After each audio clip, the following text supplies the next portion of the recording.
Welcome to Life, Death, and Beyond. We welcome Maria Cuccia. Maria is an emerging author, speaker, and musician. Maria is the author of His Name is Elijah, a memoir exploring resilience, faith, and an extraordinary experience that changed her life forever. In 1992, Maria says she was taken from the bedroom to what appeared to be a spacecraft, where she was shown a child identified as her son, Elijah, whom she understands as a hybrid being. That experience set her on a lifelong journey of healing, inquiry, spiritual exploration through prayer, meditation, and music. Maria has shared her story on national television, radio, and podcast, and today she continues to express her experiences through writing and music, inspired what she encountered beyond the ordinary reality. You can learn more about Maria and her work on her website, mariacuccia.com, and also on amazon.com you can get the book that she wrote. His Name is Elijah. Welcome, Maria. Thank you so much for joining us today. Thank you for having me. You're welcome. Before we get into our topics of discussion, kind of want to know a little bit about your background so that everybody watching can know a little bit about you and where you're from. Yes, I was born and raised on Long Island in New York and lived there most of my life. I was married and had 3 children there, and it wasn't until COVID hit that things started to shift for me. I was divorced at that time, and I moved to Florida to be in sunshine during isolation. And it was then that I started to reflect on things that had happened to me throughout my life. So I currently live in Florida. I'm in Naples. Okay, beautiful.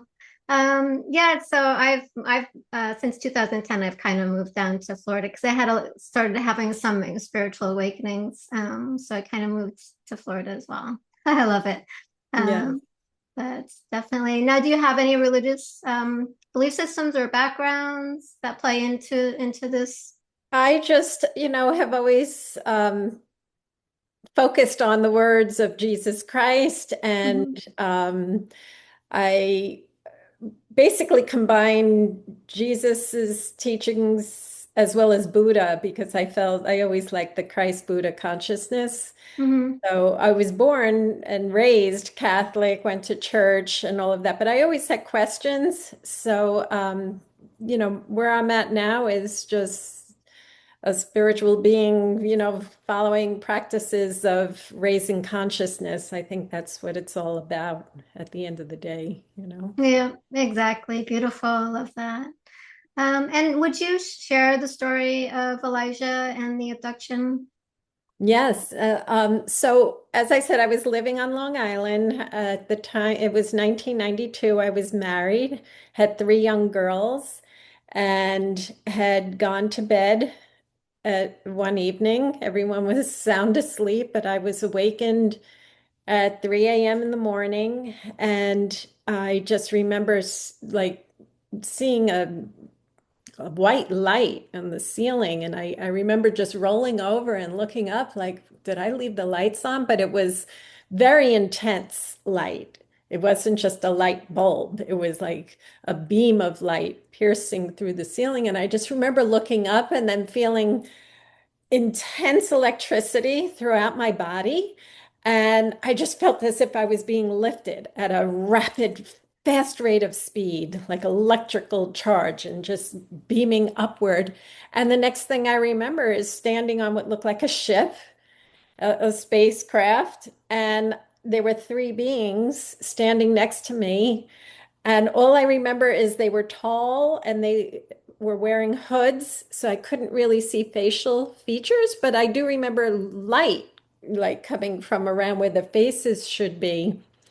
And hearing they were communicating, or one was communicating with me, saying, "Look out the window." I just remember him pointing, "Look out the window." And there was this large glass window, and I saw a whole group of children.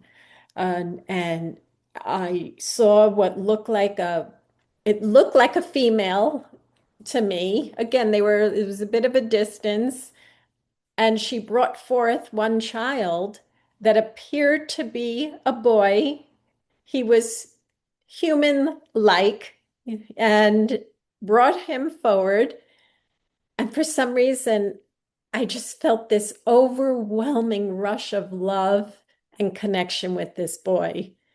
And I turned and I said, "Is this my son?" As if I knew. And the being said, "This is your son." And I said, "What is his name?" And he said, "His name is Elijah." And I just remember looking at this boy, our eyes connected, and I just remember his hand just slowly going left to right, as if that's his way of communicating with me. And the beings communicated a few things to me and then basically said, "It's time for you to return. But when we return you, we want you to look up the meaning of his name, look up the meaning of Elijah." And the next thing I remember is that electricity racing through my body and feeling as if I was being thrust downward. And I just sat up in bed with a pounding in my chest. And I kept hearing, "Look up the meaning of Elijah. Look up," like that was the important part, is just to look Mm. up the meaning. And I got out of bed being all confused, like, what am I doing? What just happened? But I did. I got out of bed and I got a book at the in the bedroom down the hall that I had, a book of names. And when my children were born, I had purchased that. And I looked up Elijah and it said, "The Lord is my Savior." So it just hit me and affected me so much. I remember just sitting on the floor, just crying and saying, "What just happened?" So that was the turning point of my life at age 32. Wow. Wow. That is definitely amazing. And I can see how that can kind of make you question like what's going on. And then how did you cope with that experience? And was your family supportive? Did you tell them about it? So the following morning, of course, the first thing I did was tell my husband I had this incredible experience. It was so intense. It was so real. And then his reaction was, "Yeah, it was a dream. It had to be, Of course, it's like, wow, that's cool or whatever, But it was a dream." And I said, "No, it wasn't a dream. It was real." And that's when all the friction started. Mm. So he wasn't believing me, and I mentioned it to maybe a couple of friends, but they also felt it was a dream. What else could they think? But it was then that I started to question things because the more I thought about it, the more I realized the boy appeared to be about 8 years old. And then what I was remembering was an unusual miscarriage that I had had after giving birth to my first daughter. Months later, I became pregnant again. I wanted to give her a sibling close in age, and I was 3 months pregnant, perfectly healthy pregnancy. I had gone to the doctor for my 3-month ultrasound and was thrilled to see the beginning images of the fetus and to hear the heartbeat, which was so strong and powerful that the doctor even commented on it. "What a healthy baby. You must be having a boy." I was hopeful it would be nice to have a girl and then a boy to follow. And the next day, suddenly, I was just having an average day and everything was fine 1 second. The next second, I was struck with such severe pain that I just collapsed to the floor. And I was screaming. And there was nothing my husband could do to get me up off the floor, so he called an ambulance. And I was taken by ambulance to the hospital. The doctor met us there, and I was told I had a miscarriage. And the doctor Mm. literally said, "Maria, you just passed the fetal sac. I'm so sorry."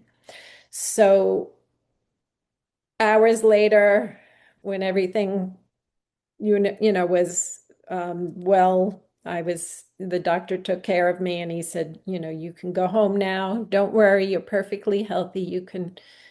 You'll be able to get pregnant again. Just go home and heal.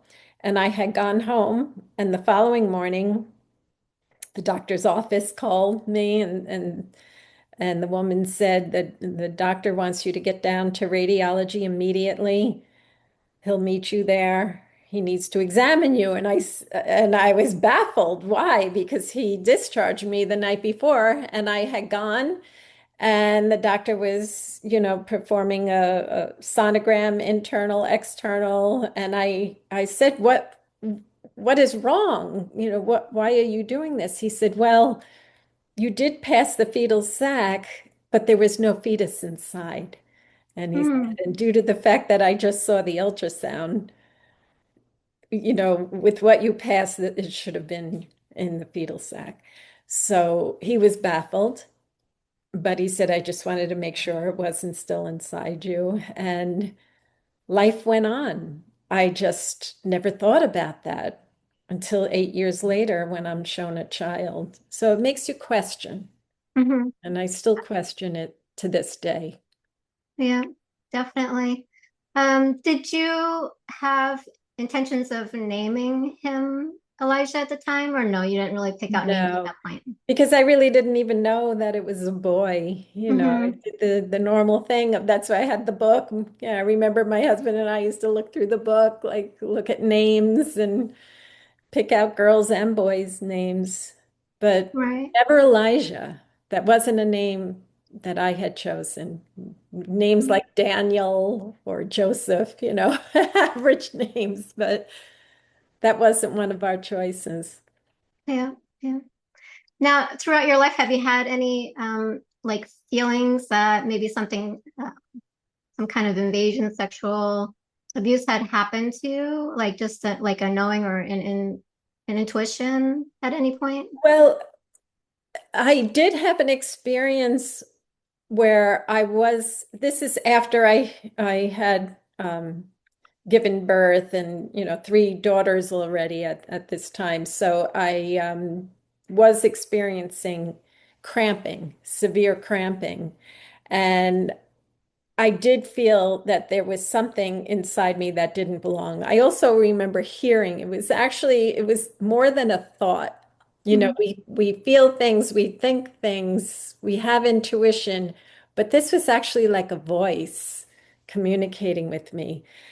And again, at the time, I didn't understand any of this, but it was saying there is something inside you that doesn't rid yourself. The words were rid yourself.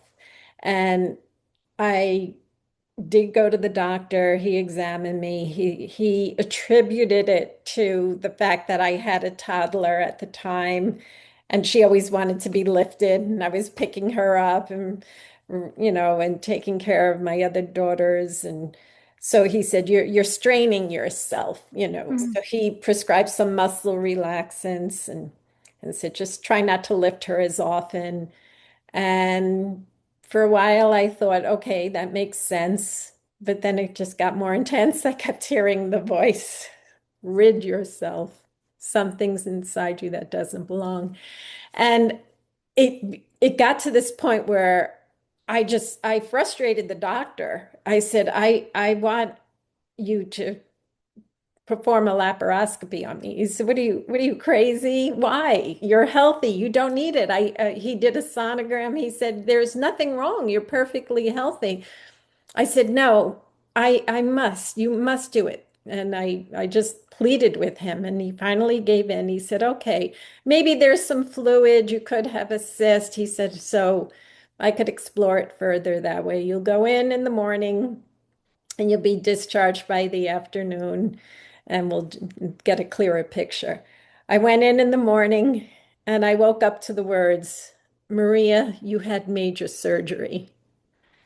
So what happened was when he went in through the scope, there was something he thought was fluid that he could aspirate, but he couldn't. It wasn't budging. So that baffled him. I have the entire report. and of what he had to do. They had to redress me, the anesthesia was administered again. And when he opened up the uterus, he found two free floating, fluid filled sacs that were unusual. They Hmm. weren't cysts, they were sacs that fit in the palm of his hand, literal Right. sacs. And he removed them, literally put them in a specimen jar, and told me it was unusual, but still, it wasn't cancerous. I was a perfectly healthy woman. And I have the photos, and to this day, that baffles me. I wish at the time that I was aware of what we all know now are possibilities of women who are chosen to host hybrids. I didn't know any of that back then. Um, and again, I was told I was perfectly healthy, so there was no reason to obsess over it or focus on it. I healed Mm. well and life went on. And but that also to this day baffles me. These are Mm. the questions that remain in my mind. Well, that's a relief it wasn't cancer or something like that. No, was that before um, your miscarriage or after? I had those removed after the After? miscarriages, after I gave birth to three daughters. It was Way after. way Okay. after. But Mm. it was shortly before the experience with Elijah. So Right.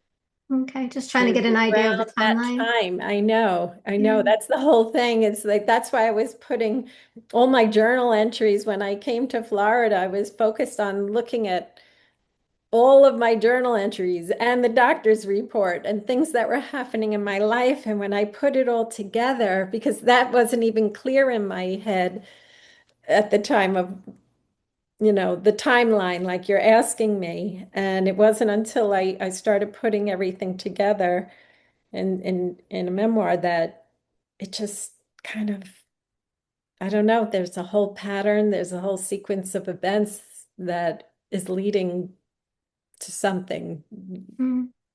Yeah, some kind of, definitely. yeah, some kind Mhm. of knowing, but I still don't have any answers. Yeah. Now with the beings, you said you could only see that they look like lights. Yeah. Okay. Yeah, around their faces. The only, again, everything is hazy, but real, Hmm. much more intense than a dream. It's real but hazy. And I just remember they, appear to be human, but I just remember cloaks and white light around where the face should be.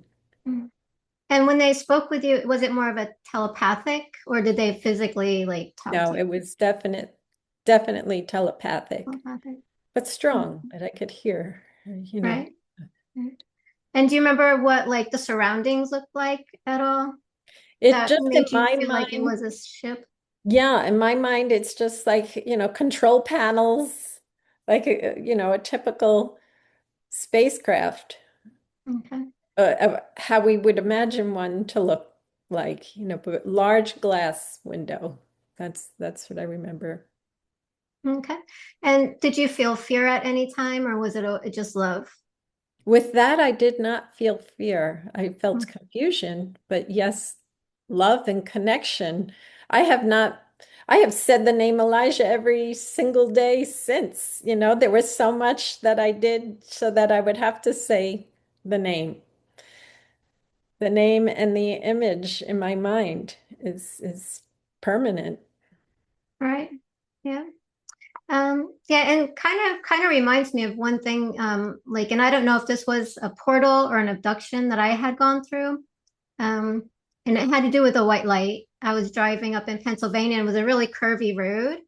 And it was a car that was I was in behind. And then as we were driving, we weren't really going that fast, but it was like this stream of light came down Mm. so bright that it literally knocked me out. And here I am driving the car, right? You would Wow. think I would have went off the road, Yeah. but I stayed on the road, especially with it being curvy. And when I came through, I don't remember anything that happened between then and when I came back through. I just know I kind of went like this. Mm. And the car was way up ahead in front of me. And it was like I was in slow motion coming through, and I was still on the road, still just going, but a very slow pace. And for some reason, I didn't go off the cliff or anything like that and hit anything. So that was really amazing. And I don't know what happens. Like I said, I don't know if it was like a portal or if there was like some kind of abduction. This was in Pennsylvania mountains. Um, was there anything special about where you live that have you heard of other people in that Well, area, things oh, happening? I lived on Long Island. There's so much, and that's what my research is all about now because you know, not far from Montauk, the Montauk Project, I'm close to where Brookhaven Labs is located, and that's where there's so many stories of experiments with time travel were taking place. There's there's ghosts and hauntings, and that's another big part of my experiences because I always thought the first house that I lived in when my husband and I married, to this day, I pick up on spirits in that house, and there are a lot of ghosts and hauntings in that area. It's Native American territory. Our house that my husband still has is was or is the oldest house in that town, that once again was native territory. So um yeah, there's a lot of stories. And that's when I started researching because again, everyone, especially my husband, thought I was losing my mind and had become too obsessive with trying to figure out what happened. But I met others, and that's what got to me. There were other women who had unexplained miscarriages Mm. and had different stories, but stories with it's a common through line, just like your story. There's missing time experiences. There's things that we can't really understand, but I think it's important we explore. And Hmm. that's why I'm starting to speak. I've been quiet for over 30 years with this. And now it's at this phase of my life that I'm, as I said, doing some research and starting to speak because I'm more interested in other people's stories because it's more or less confirmation. Listen, we can't all be crazy. Right. So it's so important. I love what you're doing to just have this channel and, share, just have a platform for people to feel free to speak without ridicule. I Hmm. went through that, so much, um, but I handled it, I got through because that wasn't the only experience. There were other experiences that were frightening. There were nights, even on my honeymoon night, um, where I'm making love with my husband, it was like we were now married and happy to be together in Bermuda. And all of a sudden, I saw what looked like a man standing at the foot of our bed. And it scared me so much. I said, someone's here. And I literally pushed him off of me onto the floor. And I was screaming, there's someone in the room. There's someone in the room. I jumped out of bed and I'm searching, looking in the bathroom, looking all over. I'm like, someone's here. And he's like, what, are you crazy? And there were moments like that were Mm. frightening. And but the strange thing about that experience was I wasn't planning to get pregnant, but I did get pregnant. It was, Yeah. there was, and I came back from the honeymoon and was experiencing morning sickness. And I said, can't be, be, but I went to the doctor. He said, you're pregnant. And that was the beginning of, many experiences. But so a man at the foot of the bed happened more than once with me throughout my life, where I Wow, actually that's see interesting. someone. Yeah. Yeah, yeah. I wonder if that's related somehow. Like maybe part of it being Elijah, or did it happen with the other children as well, or just in that scenario with Elijah? Like, It's for me, I've always felt because now that I'm reflecting and recalling, that's what I'm doing. It's like a recall. It's almost like having amnesia, and then certain things are triggering the memory. And I realize I've had experiences throughout my whole life, mm, ever since I was a young girl. Um, and the recall wasn't on my own. It was when my mother passed that in right before COVID hit, right before I moved to Florida. I was still on Long Island and my mother had passed. And I after the funeral, I said to my daughters, let's go visit my childhood neighborhood. I wanted to go see the house I actually grew up in as a little girl. And we went, and the next door neighbor, her name is Joan. She's a woman in her 80s, still lives there, still in the same house. My parents had moved, after a while, but she was still there. And it was just such a beautiful, heartfelt reunion where, combined with tears and laughter, tears over the loss of my mom, but laughter about reminiscing, childhood days, because Joan's house was the center of the block, and all the children would always gather there, especially, on the mornings for school to take the school bus, So it was always in front of her house. And as I'm preparing to leave, got in the car, my daughter is in the back seat videotaping us, like I said, tears and laughter. And suddenly she says, remember when you were missing? And I just went like, what? It just came out of nowhere. I said, what are you talking about? She said, when you were a little girl, you were missing. I said, Joan, what? I don't know what you're talking about. So she said, everybody was at the bus stop. Everybody was there. You were there 1 second. And she goes, and then you were gone. You were just missing. And she ran to get my mother and said, I don't know what happened. She's not there. And they were racing up and down the block looking for me, calling my name.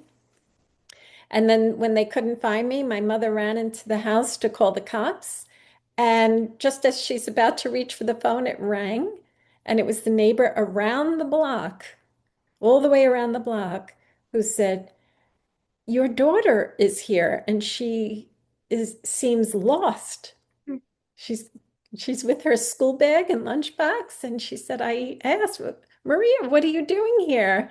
And I just said, I'm looking for the school bus. I was confused. So I get chills just thinking about this because it's not something that I I knew. My mother occasionally throughout my life would bring up a story where I was found around the block, but saying it with laughter. Like I was like, how come you didn't realize I was missing, would tease her. But I never got a solid answer from my mom. mm, So when Joan brought this up years later, now, today, after knowing so many stories, I assume that was a missing time event where I was taken and maybe brought back in the wrong place around the block instead of like when you said you had that missing time, right? mhm. You're still there, but you don't recall what took place, Right. during that moment. So I don't recall, but knowing that story, I thought about, okay, well, did I do anything at 6 years old around that time. And I realized I had written a story in first grade that the teacher commented on because students were writing stories about their summer vacation or a trip to Disney World and I wrote a story called The Funny Creatures. And Wow. it starts off where I'm walking down the block and then I meet a scientist and I draw a picture of a scientist and and then I'm saying in my story that I wanted to go to an unknown planet, he asked me, and I had to take a test. And I passed the test. So I'm looking at all these key words that a 6-year-old wrote. That was just a cute story, but it makes you wonder now. Mm, And I am suddenly on a planet. I drew what looked like the moon, and I drew craters, and I'm inside a crater, and I drew funny looking creatures, and I was having fun with them wow. until they said we have to return you now. And then in my story, I get returned to Earth, and everybody asks, "Where were you?" And I just smile and laugh. So this story about the funny creatures at 6 years old, following a story that I now know about possible missing time. Like I said, I'm putting puzzle pieces together at this Hmm. stage of my life right now because once again, there's so many stories out there. So if we all start to do that, if we all add to this puzzle, put our pieces of this puzzle together, maybe it'll come up with some answers Hmm. or realizations. Yeah. Yeah, exactly. Yeah, in a lot of the areas, from because I'm originally from New York, upstate New York, Oh, and I've lived in Pennsylvania. A lot of it seems like a lot of northern areas up there have a lot of hauntings for whatever reason. yes. I have family that lived on Long Island, and by I guess it was a Poltergeist movie, about a block away from there, and yeah, just a lot of weird stuff. And whenever I was in Pennsylvania, a lot of hauntings, a lot of experiences there. We were able to, we had in the house, one was not very pleasant. Um, and but yeah, there's a lot of stuff that goes on. And so were you when the miscarriage happened, was that you were at home when that happened, or would you see anything that maybe triggered it? I know the doctor said, maybe it was the heavy lifting, but do you feel like there's anything else that might have triggered it? No, I was just baffled by it because Mm-hmm. once again, I had healthy pregnancies with my three daughters. So, but there were a lot of miscarriages during that time on Long Island. I mean, people thought maybe the water, something like that was affecting, but um, I don't know. But the house and the hauntings, I did wonder about that as well. You mentioned poltergeist. I don't know if you're referring to the Amityville horror. Yeah. So again, it wasn't until recent years that my daughter um, actually was talking about the Amityville horror because of there's many events. That could be a whole other segment unless you want me to talk about some of the hauntings and why I thought it was but haunted and still is. It still is. But you learn to cope after a while. But we used to have a boat, okay? And my daughter said, "Where did we used to dock the boat?" She just innocently asked me. I said, "Actually, it was in Amityville." So she said, "Oh, let's go visit." And when we went, we realized that we were adjacent to the house, the Mm, Amityville Horror House. So we had our boat docked there. We were there every single weekend in that area, mm, of this house that you, like you said, was a poltergeist story. So connections, I'm still not there yet, but I am exploring because the house that I said that we lived in and he still has, it's located in Syosset, Long Island, which isn't far Hmm. from Amityville. And there were, again, I don't know if we should drift into that whole area of the Right. hauntings and why I feel it was haunted, but basically Yeah. the spirits in the house did not like me. Yeah. Yeah, that can be a whole topic in of itself. Yes. Definitely have a lot of experiences with that. Yeah. Um, so it sounds like, and I know a lot of children, they are very in tune and awake, as children, and then we kind of get away from our intuition, our guidance, things like that. So it sounds like you were very in tune with a lot of stuff. Now, did your abilities maybe expand more once you've had that out of body experience where you were abducted? Yes, definitely. And again, it did expand more into the spirit world of communicating with people that I hardly knew, and then I would just pick up on someone close to them who had passed and just give a simple message, of they're there, A lot of Hmm. times my dreams, I have very, dreams where I feel spirit is visiting me and telling me to reach out to certain people. And just, again, I don't claim to be a psychic or anything like that. And I don't search for it. It just comes to me randomly at certain times.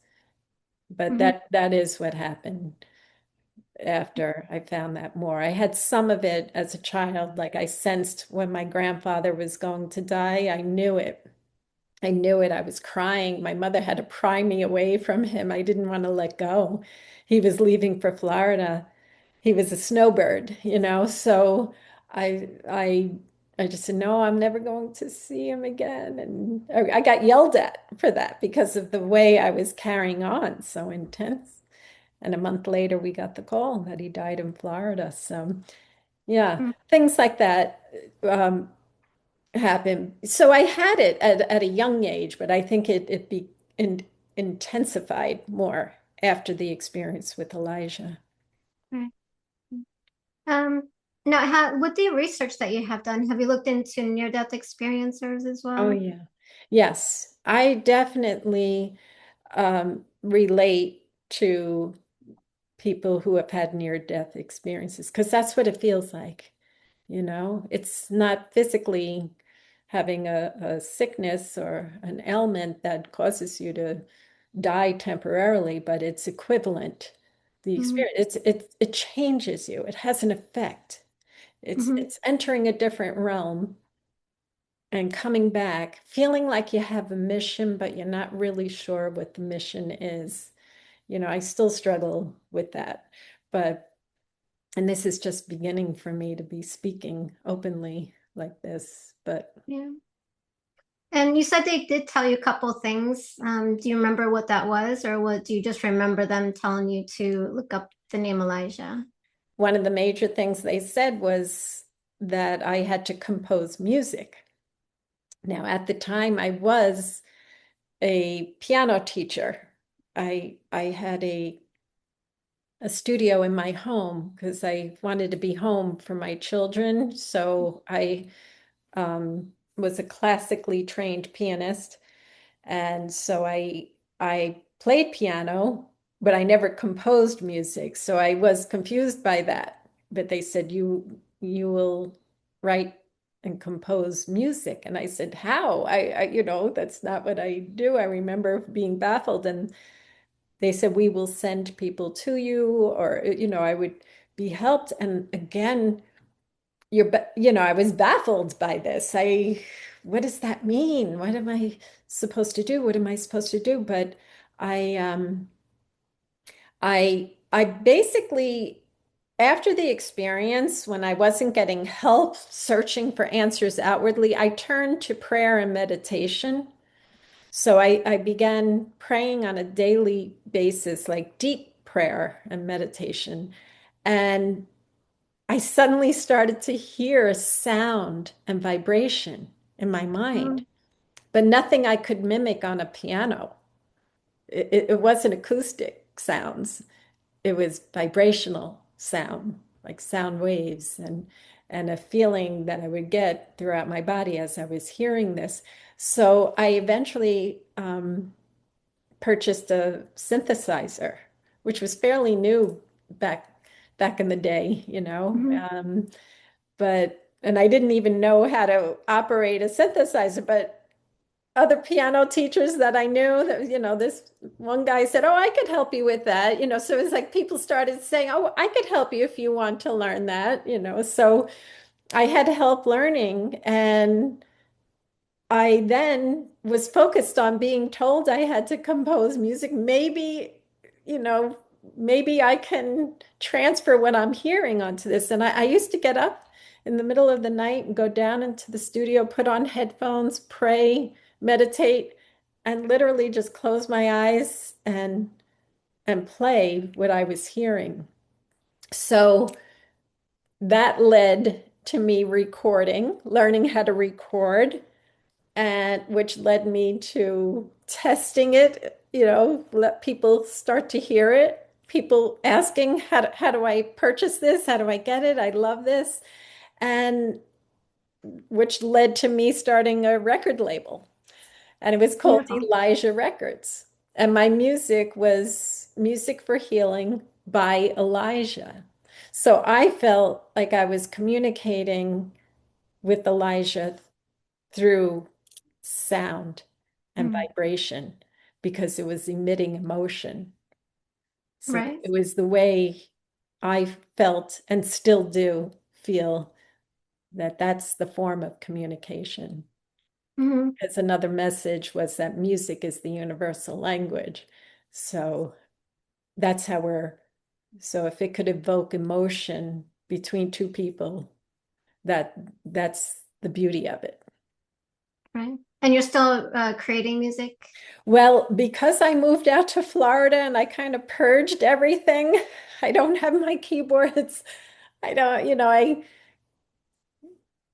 got rid of the house, I no longer have the house and but I want to get back. I am hearing music again. I'm starting to post the music I recorded back then on a YouTube channel because people are asking me about it.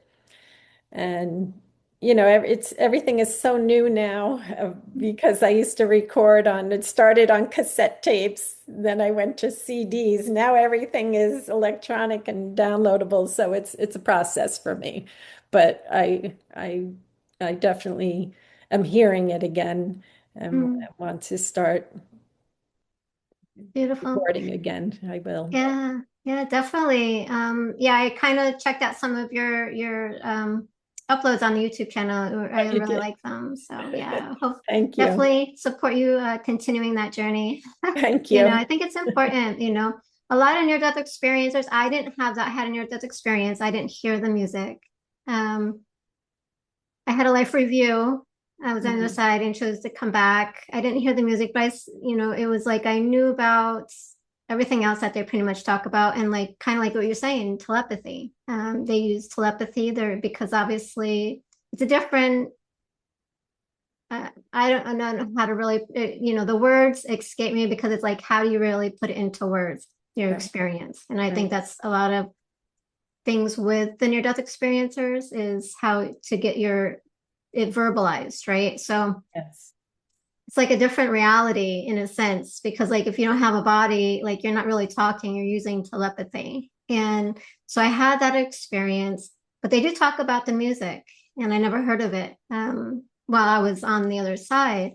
So that's really interesting that, you're hearing the music and you're bringing that forward. And a lot of our singing bowls, practitioners, things like that. They're bringing in the music, they're channeling it and helping to bring that vibration and energy in to help people with the healing. Yes. Hmm. Yes. Yeah, so thank you for that. Mhm. Definitely need that.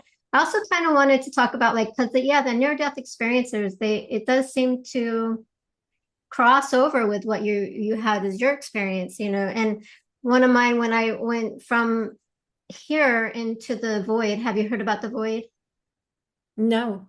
Okay, so um, from what I've discovered, it was they term it the void, where it's just pitch black. There's nothing that exists. And then Mm. from the blackness, I went into there was a white, bright light that came in, and within that light, there was three beings, and I couldn't see them. They were like with hoods. I felt like they were human, sort of, but you couldn't see their faces, right? So again, there's the three beings. I don't know if they're probably not the same three beings, but it's really just a No, but see, this coincidence. is why it's important to share stories, it's confirmation. Yeah. Yeah, yeah.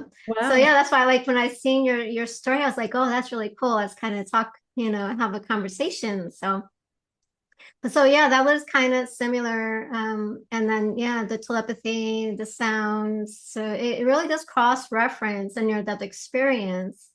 And also, like even out of body experiences, we kind Yeah. of are just out and we're brought out of the body. So, do we really look at it as an abduction or do we look at it as an out of body experience? Have you looked into out of body experiences as well? Yes, and I agree with you because for me, like you said earlier, these are words. This is the terminology we're choosing to use in this day and age, but this has been happening forever since the beginning of time, Mhm. and this is what I often say. Are they aliens or are they angels? Are they or what are these words that we're creating? And in different countries, there's their own language. So again, that is why. I was so grateful for the ability to more or less channel the music because I couldn't put anything into words back then. Mhm. Anytime I spoke, I was labeled as schizophrenic. They didn't understand it back then. You know what I They mean? didn't And we're still understand, trying to understand it. people, because I wrote about the struggle I had being married to somebody who just refused to believe anything other than the fact that his wife had a mental problem and he had everybody feeling sorry for him Mhm. and looking at me strangely. But again, I willingly went to a psychiatrist, was hoping he'd be open, but all he did was write out a script and say, take these drugs, it'll all go away. But I'm not asking you to make it go away. I'm asking for help and guidance onto how I can understand this, Mhm. So again, that's why prayer and meditation is what I recommend to everyone, because again, we can share stories, but it's hard to really know for a fact, exactly what is going on. So yes, words are can be dangerous at times because it's, you may we may both hear a word and you'll think of it one way and I'll resonate with it in a different way. So Mhm. it's more about the emotion. The Exactly. yeah. Yeah, yeah. And when I came back from the near-death experience, I was like, nobody's going to believe me, and I'm not going to go to a doctor. And so I didn't tell anybody for a very long time. It was like the last, I'd say, 2 years, I started getting comfortable with talking about it and sharing my own experiences. Because I didn't want that to happen to me, because I knew that's probably would have No. occurred. And I wasn't having it, so I kind of just kept it to myself. Can But I ask yeah, what what happened to you, like specifically? then, well, one of them was a near-death experience. But I've had a lot of experiences since childhood, and I didn't talk a lot about them because, like, when I did start talking about it, like I call her the mother that I had, because we had, yeah, not a very great relationship, but um, she was like, they would always tell me, no, don't, that's not real. I can't hear that. I can't see that, like making me question myself. So I yeah. was like, I'm just not gonna talk about it. But Hmm. that's kind of over time, like I've had a lot of different experiences that I never shared, and I'm starting to start sharing them.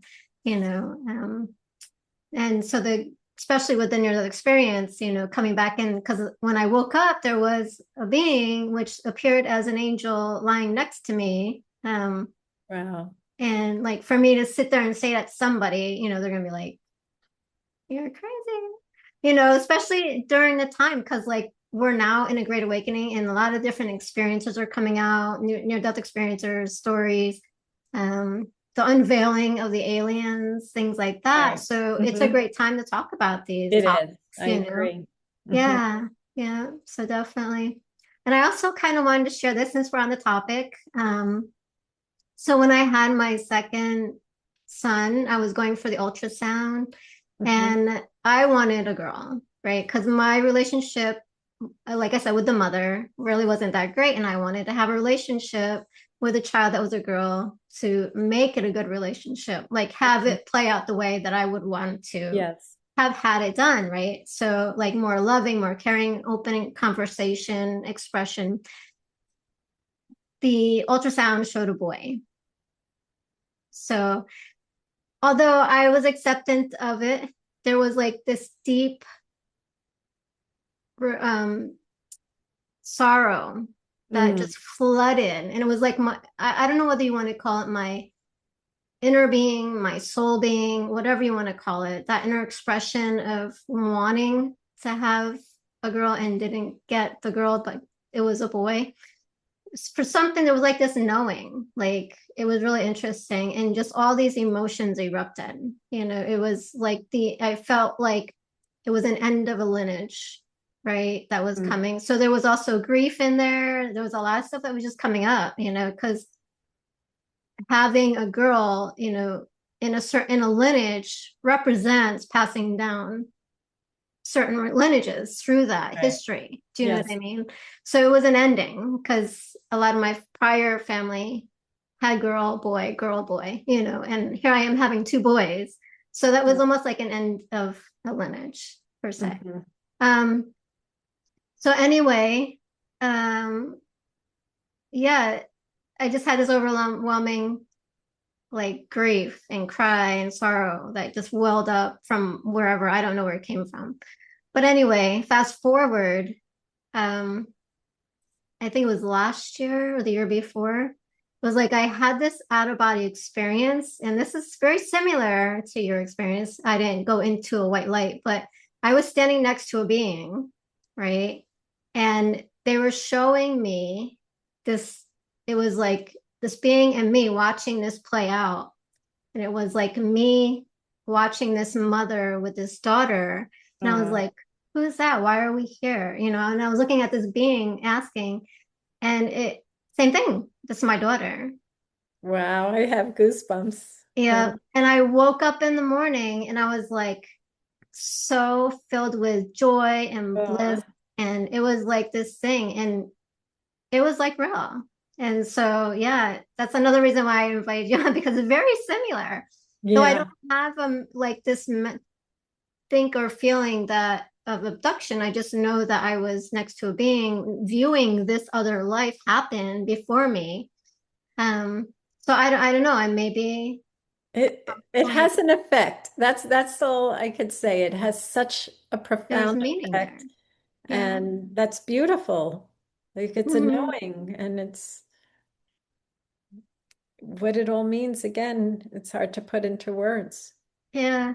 I did stumble across like dual lives. Like people talk about we have multiple Yeah, lifetimes I've going heard on of at the that. same time. And I'm Yes, wondering, if that is what that is, you I've know. wondered the same. Hmm. I'm wondering, if I actually do see Elijah, at times. I don't have any more conscious memory here, but it is a connection. It's a feeling Hmm. that I feel in this realm. I'm Right. connected still, you know, with him. I feel his humor. Now Hmm. I feel laughter. I just feel, I used to feel a sadness with him, Yeah. but I'm Yeah. feeling a And now I con- wonder, like now with your story, I'm like, okay, did something happen that I don't remember happening through all my experiences, So it's really interesting conversation. Yeah, it is a matter of allowing it to surface. Hmm. Like I said, whether it's in dreams or just meditating or just relaxing on a couch one evening, it's just relaxing the mind, not forcing thoughts, just seeing what emerges. Like I Right. said, just like someone with amnesia, it's Yeah. possible. This is Yeah. And it's like, why show us this years later? that's the frustrating part. And there were moments when I was in my 30s and 40s where it was extremely frustrating for me. Mm. I almost felt that a part of me loved doing the music, but I think deep down inside I felt, well, if I do this, as if, they wanted me to do this. So if I do this, maybe I'll get to see Elijah again. So there were moments where I just reached a point like, why am I doing this? Because it always cost me money, it's like I was pouring money into it and recording equipment, doing this and selling CDs, but it never, you never recoup what you put into it. But so you're thinking, okay, I should be focused on other things. I have a family to take care of. Why? But getting comments from people saying, your music helped me reduce my anxiety, or I don't have to take meds anymore, or I could sleep better, I feel healthier. Like, okay, that's the purpose of it, and Hmm. I'm glad to share that, because again, back then I was focused on, one album was called Circadian Breath, the importance of breathing and focusing on how we're breathing throughout the day. Living in New York, it's always the hype, the rush. Everything is, rushing to get to work or do this or that, but to take those breaks and calm down and focus on your breath and whatnot. But I don't know. I did find it frustrating. Like, why did you show me Elijah? Because it changed my life. It just Mm. completely changed my life. And, I'm divorced now, but of course, my ex-husband is aware of the book. So at this point, he said to me, "You never let go of it." I said, "Nope, I didn't," but he's commending me now. We're in a whole different space now, but at the time it really affected our marriage. It really Mm. did. And so I said, "No, I refuse to let go of this." Yeah, I'm sure you feel that, if she's Hmm. out there and there's another realm, as humans, we just want to have that touch. I want to touch, I want to hug. That's it. Right. People say, if you see him, what would you say? I say, I don't even know that I would say anything. I would just want to feel him, touch him. Hmm. It's Do you very think you would see him in physical form here at some point, or? deep down inside. I know it sounds crazy because people still say, even though they're uh, respecting me for the story, they're like, I do. I feel something's taking place. I feel the disclosure, is like you said, it's all surfacing now slowly because most people can't handle it. Not everybody has had experiences like you and me, so it's understandable, you know. Mhm. Anybody who ridicules me, I get it. You have absolute, I respect the way you feel, but it's not going to affect my belief or what I'm feeling. And I just feel because of the fact that what I saw almost felt like it wasn't another planet. It felt like it was here on Earth where I saw a group of children. In fact, I did describe back then, because I'm looking at, you know, when I first talked about it in my journal entries, I did describe a school bus. Mm. So is that supposed to just represent something in the background that I had this image of a school bus with these children? Like they were taken for a purpose and being educated in a certain way and will return or are here in a remote place on this planet. I don't think they're in New York, but I believe they could be in another country or I don't know. That's really going off, but I'm admitting to some of my thoughts, and these are just thoughts that I Mhm. have and a belief and a hope that I will get to see him in this realm somehow, someday. I'm not sure, but Yeah.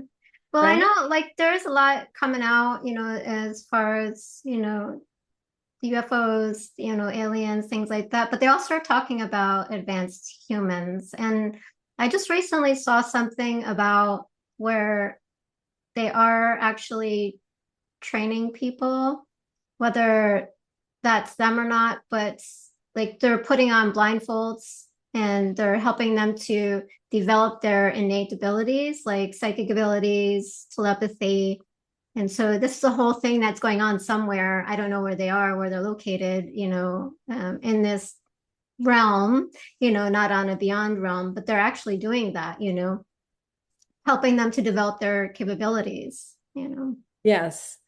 Well, that's a lot of what was theorized with Montauk, the Montauk projects. I mean, it started with I'm sure you've heard of the MK Ultra program. It was more of military, it was more for psychic warfare. That's how it all began.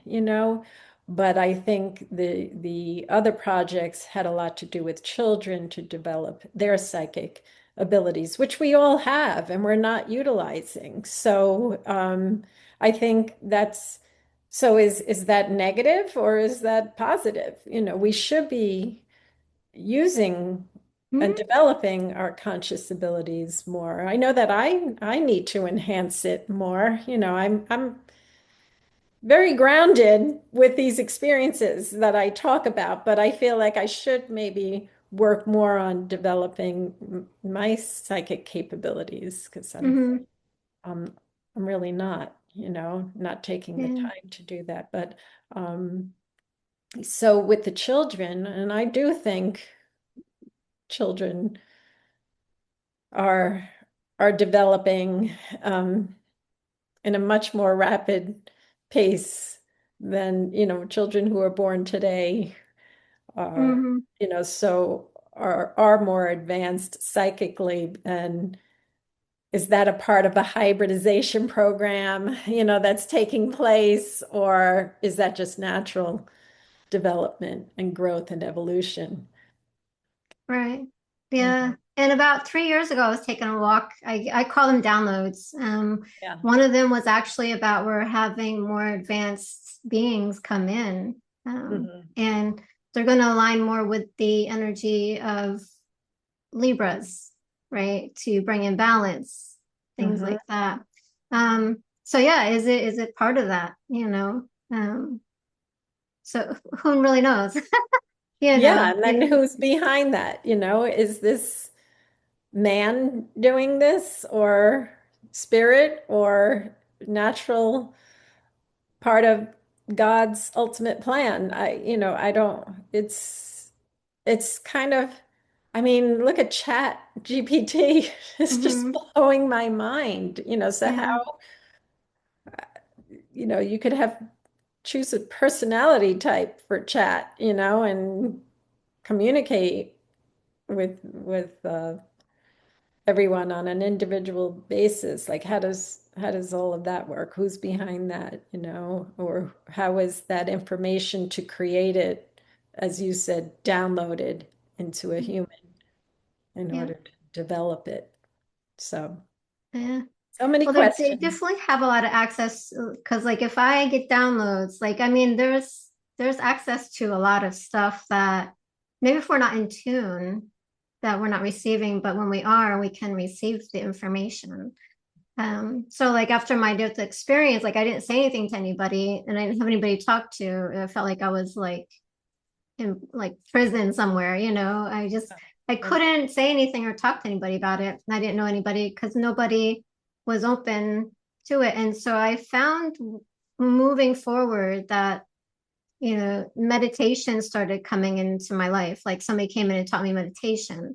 And then somebody taught me yoga, which actually they came from India, which was really interesting because I was living on a mountain, right? And Nice. hardly anything around. And this person, I found this gym, which was more of a masculine gym. Didn't really have a lot of, it was like a bodybuilding gym, I should say.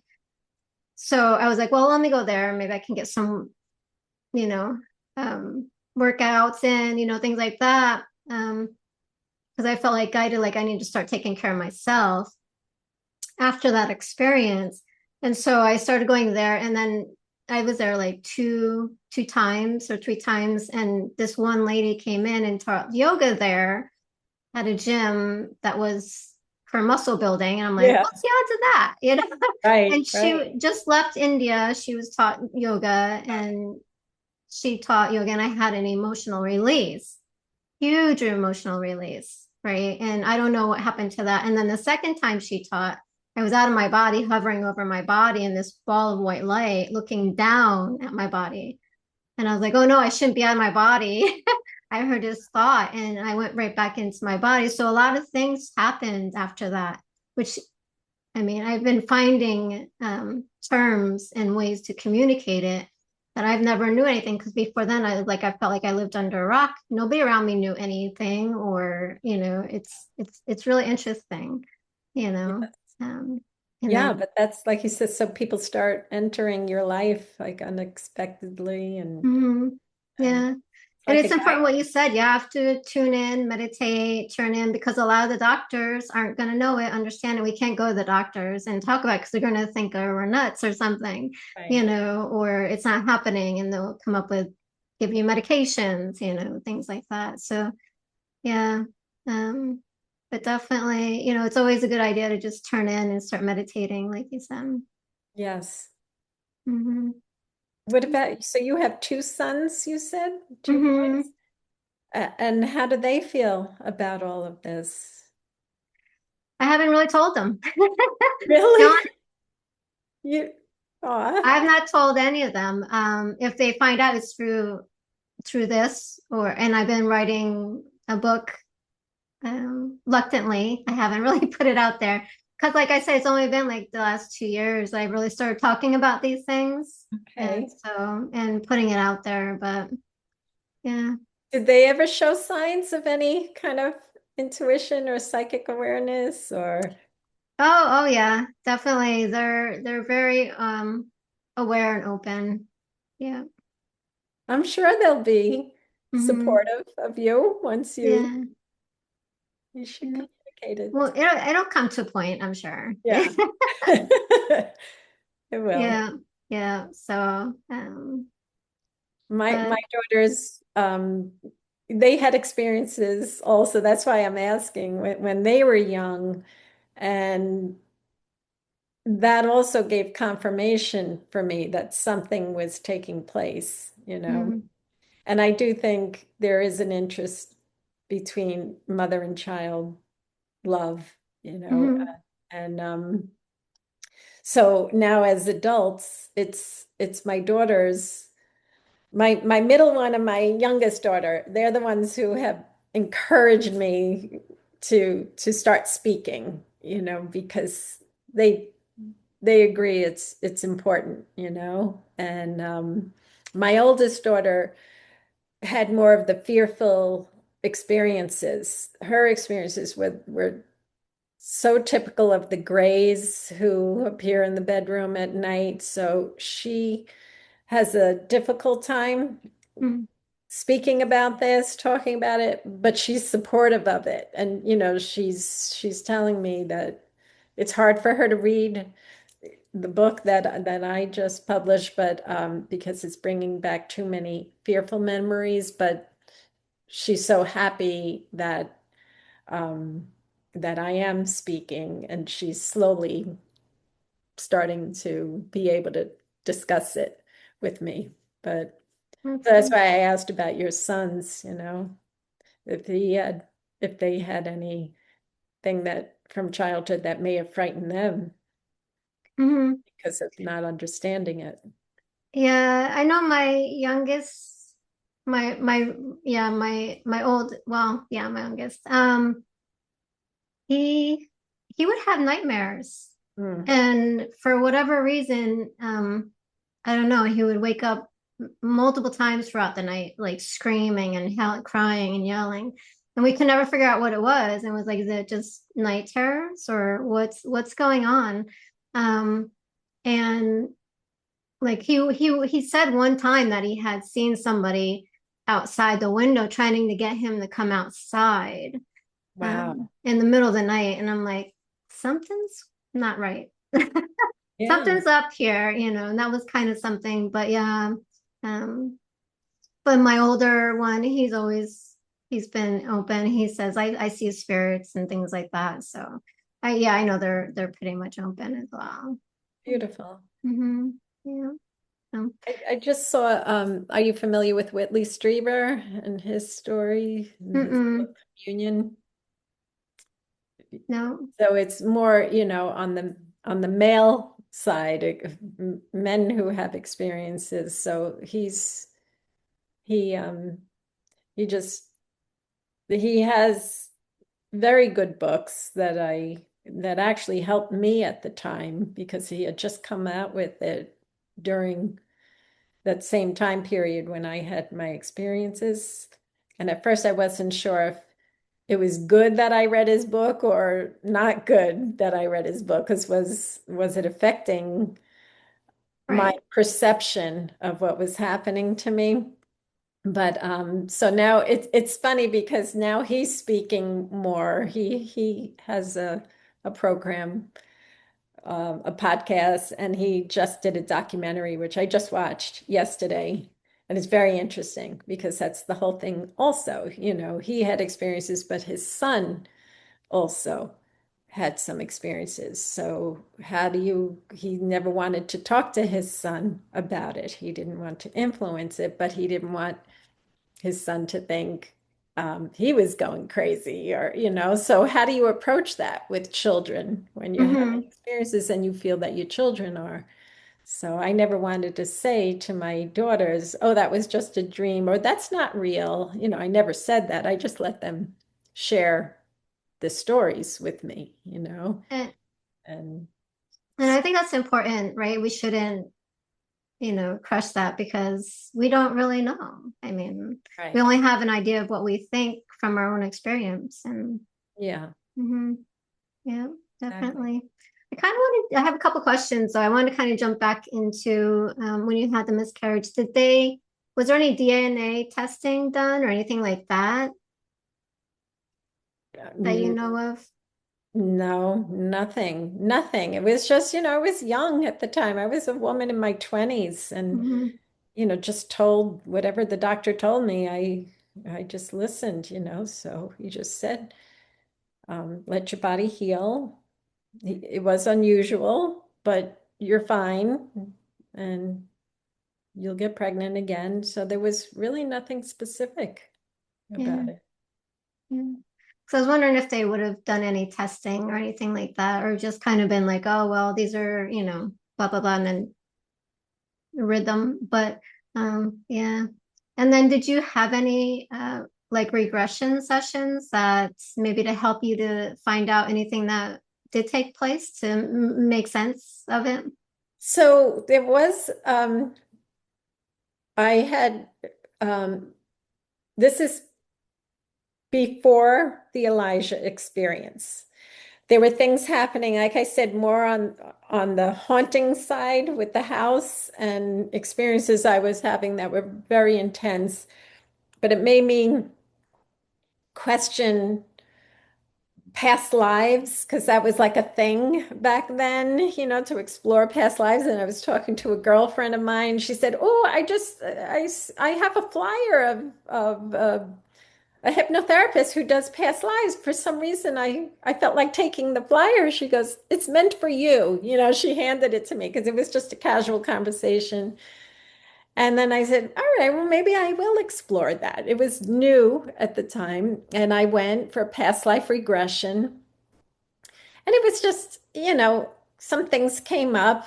It was more like an entertainment kind of a thing, back then. And it was a cool experience. And then shortly after that, I I had this experience where I had a severe, severe headache. And it was so intense. I said to my husband, take the girls out to dinner. I just have to lie down. I need quiet. And I went to lie down and I remember hearing a rumbling sound, like this rumbling that got louder and louder and louder. And then it sounded like a helicopter. And I said, what is going on? It sounded like it was right outside my window. And I remember moving the blinds and then being blinded by light. And that's all I remember. And then, the next thing I knew, I was just like lying in the bed again. Like what? Like I knew something happened, but I wasn't sure. So because of that, I called the hypnotherapist Mm. and I said, something happened the other day, but it's not clear in my mind. Is it possible you could help me, try to bring clarity to that?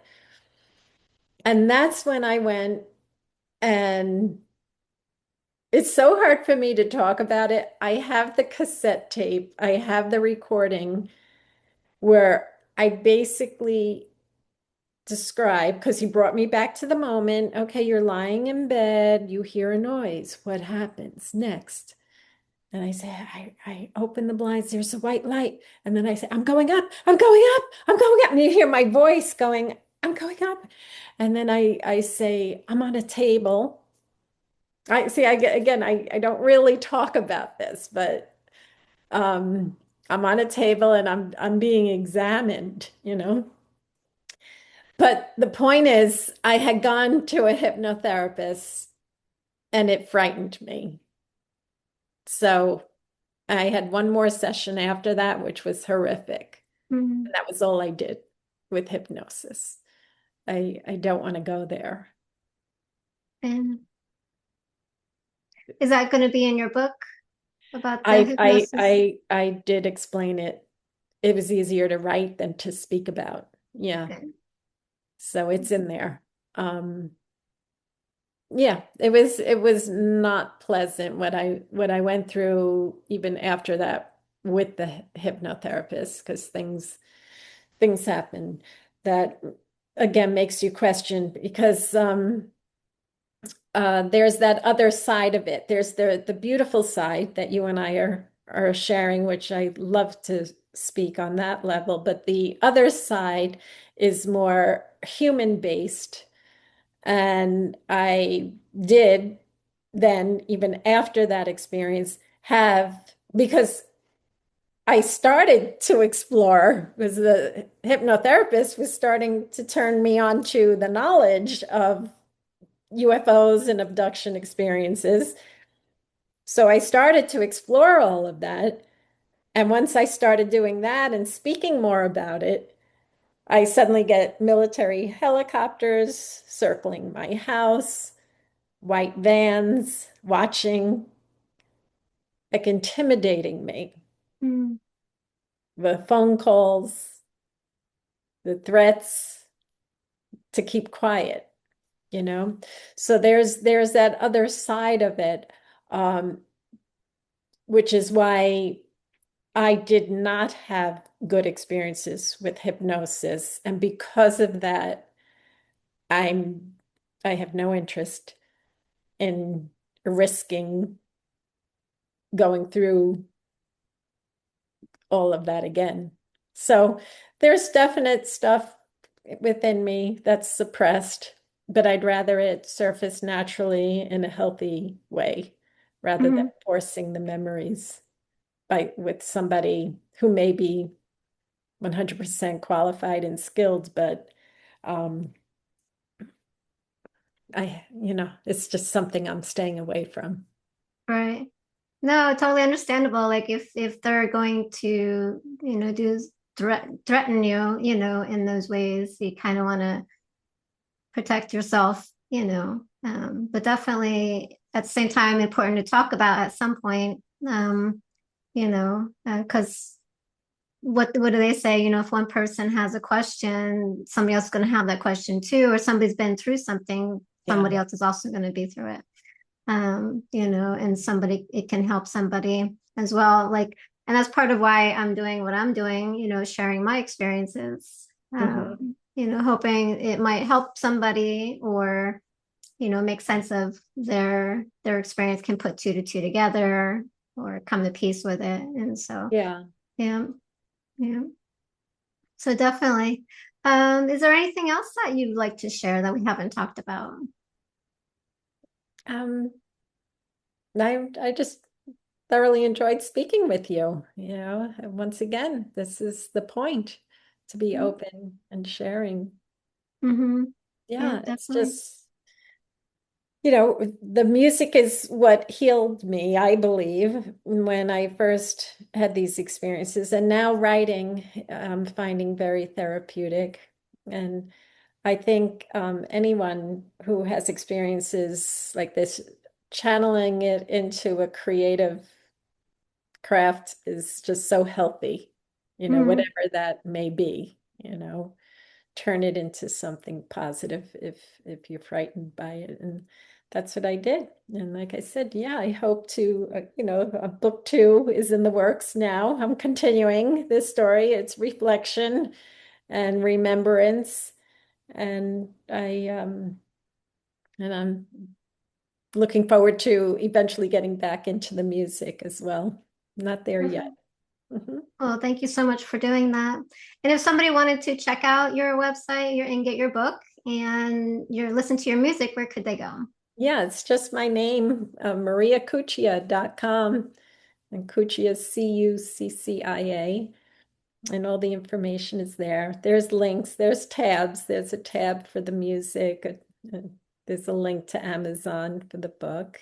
And it's called His Name is Elijah. It was my daughter, my middle daughter, who was here with me in my apartment and I was describing like my memory, my image of what Elijah actually looked like, Mm-hmm. and she's the one who brought that image to life on her computer. She just kind of turned, is this what he looked like? And the words just popped out of me. His name is Elijah. It brought me to that moment where I saw the boy and the beings were saying his name is Elijah. So that's how the book, I actually had a different title but I changed it to that because that was just a profound moment. And so she did all the design work of the book. So yeah, Beautiful. She did great work. I looked at the cover, so thank you. definitely. So I Yeah. want to ask you too, like I know they said to before we end, they said to look up the name of Elijah. What does it mean? So, but what does it mean to you? So the meaning is the Lord is my savior. And I believe because that's the other thing when I say, I focused on meditation and prayer. When I had experiences that frightened me, like the man at the foot of the bed who appeared more than once, I would call out Jesus, the name of Jesus, Jesus, come to me, and it would disappear. So the meaning, the Lord is my savior, for me is whatever happened to Elijah, he was given that name because he's safe. I feel that he's safe. And wherever he is, I feel it's good, it's positive. So Beautiful, that's how I see it. beautiful. Yeah. Thank you for sharing that, and thank you for the conversation. Had a great Thank conversation with you today. you. I enjoyed it as well. Let's talk about death, baby. Let's talk about you and me. We're not the one and only. It's going to happen to everybody. Yeah, baby. Say it isn't so, baby. It's the truth, don't you know, baby? We're all consciousness, living out our reason in a world of endless stories. Said from the beginning, we race to the finish as we face the harsh reality. We don't remember where we come from or where we're